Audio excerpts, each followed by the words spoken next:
Assalamualaikum warahmatullahi wabarakatuh. Perkenalkan, nama saya Ahmad Samsarifin dengan NIM 2409116113. Di sini saya akan menjelaskan mengenai mata kuliah pemrograman berbasis web mengenai HTML. Yang pertama yaitu pengertian HTML.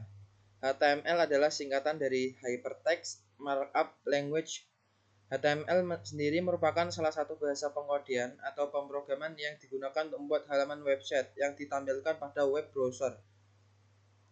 Nah, sebagian besar halaman yang ditemukan pada internet banyakkan menggunakan bahasa HTML.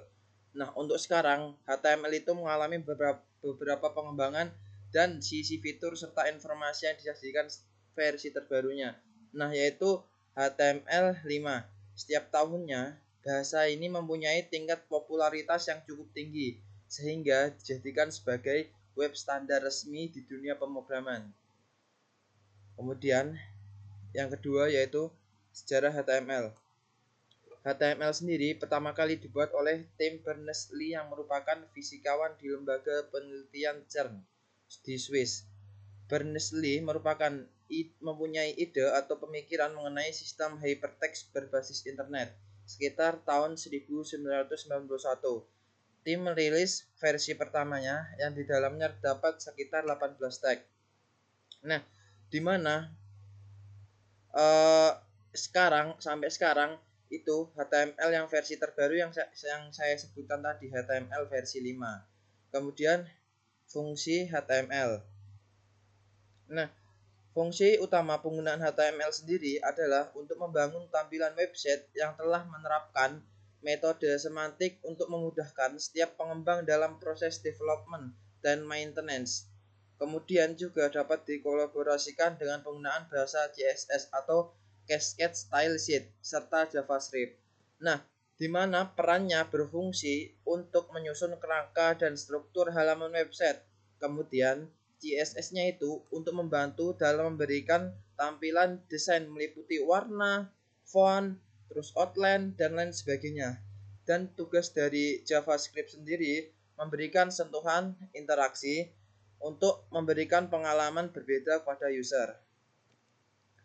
Nah, ini merupakan struktur HTML. Di sini dibagi menjadi 3. Yang pertama yaitu tag. Tag merupakan perintah atau awalan instruksi yang nantinya akan dibaca pada web browser.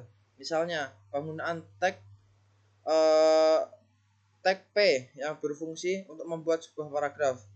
Nah, ini bukan hanya tag P aja, ada head, ada body, dan lain sebagainya. Kemudian elemen. Elemen merupakan proses kerusuhan kode yang dimulai dari tag pembuka dan diakhiri dengan tag penutup. Sebagai contoh, elemen P ini adalah paragraf lain. Nah, ini di dalamnya setelah body, maka ditulis elemennya ini. Ini adalah paragraf lain P. Nah, yang terakhir yaitu atribut. Merupakan informasi atau perintah tambahan yang dimasukkan ke dalam sebuah elemen. Misalnya, kita memasukkan sebuah link. Nah, link itu kita tandai dengan tag A. Nah, untuk ini tag wajib ditambahkan untuk menambahkan atribut href untuk menyatakan halaman tujuan dari link yang kita buat tersebut. Nah, di sini saya akan menjelaskan beberapa tag HTML. Yang pertama yaitu tag block level.